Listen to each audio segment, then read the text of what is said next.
ದರ್ಶನ್ ತಂಡವಲ್ಲದೆ ಬೇರೆ ಕ್ರಿಮಿನಲ್ಸ್ಗಳಿಗೂ ಕೂಡ ರಾಜಾತಿಥ್ಯ ಸಿಗ್ತಾ ಇದೆ ಅಂತೇಳಿ ಇದನ್ನ ನೋಡ್ತಾ ಇದ್ರೆ ಕಾಸು ಪ್ರಭಾವ ಇದ್ರೆ ಏನು ಬೇಕಾದರೂ ಸೆಂಟ್ರಲ್ ಜೈಲಿನಲ್ಲಿ ಸಿಗುತ್ತೆ, ಹಣ ಇದ್ರೆ ಎಲ್ಲಿದ್ರೇನು ಅನ್ನುವಂತಾಗಿದೆ ಪರಿಸ್ಥಿತಿ. ಇದು ಕಾಂಗ್ರೆಸ್ ಆಡಳಿತಕ್ಕೆ ಹಿಡಿದಂತಹ ಕನ್ನಡಿ ಅಂಥೇಳಿ.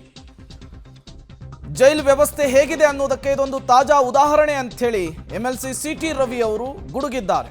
ರಾಜ್ಯ ಸರ್ಕಾರದ ವಿರುದ್ಧ ಗಂಭೀರ ಆರೋಪವನ್ನು ಕೂಡ ಮಾಡಿದ್ದಾರೆ. ಈ ಪರಪ್ಪನ ಅಗ್ರಹಾರ ಜೈಲಿನಲ್ಲಿ ದರ್ಶನ್ ಮತ್ತು ಅವರ ತಂಡ ಅಲ್ಲದೆ ಬೇರೆ ಬೇರೆ ನಟೋರಿಯಸ್ಸು ಕ್ರಿಮಿನಲ್ಗಳಿಗೆ ಸಿಗ್ತಿರೋ ರಾಜಾತಿಥ್ಯ ನೋಡಿದರೆ ಕರ್ನಾಟಕದಲ್ಲಿ ಕಾಂಗ್ರೆಸ್ ಆಡಳಿತದಲ್ಲಿ ಕಾಸಿದ್ದರೆ ಪ್ರಭಾವ ಇದ್ದರೆ ಏನು ಬೇಕಾದರೂ ಎಲ್ಲಿ ಬೇಕಾದರೂ ಸಿಗುತ್ತೆ ಅನ್ನೋದಕ್ಕೆ ಇದೊಂದು ನಿದರ್ಶನ. ಹಣ ಇದ್ದರೆ ಪ್ರಭಾವ ಇದ್ದರೆ ಎಲ್ಲಿದ್ದರೇನು, ಸೆರೆಮನೆಯಲ್ಲೂ ಅರಮನೆಯಲ್ಲಿ ಇದ್ದಂಗೆ ಇರ್ಬೋದು. ಇದು ಕಾಂಗ್ರೆಸ್ನ ಆಡಳಿತ ವ್ಯವಸ್ಥೆಗೆ ಹಿಡಿದಿರ್ತಕ್ಕಂಥ ಒಂದು ಕನ್ನಡಿ ಅಂತ ಹೇಳಿದ್ರೆ ತಪ್ಪಾಗಲಿಕ್ಕಿಲ್ಲ. ಕೇವಲ ದರ್ಶನ್ ಪ್ರಕರಣ ಮಾತ್ರ ಅಲ್ಲ, ಜೈಲು ವ್ಯವಸ್ಥೆ ಹೇಗಿದೆ ಅನ್ನೋದಕ್ಕೆ ಇದೊಂದು ಉದಾಹರಣೆ ಮಾತ್ರ.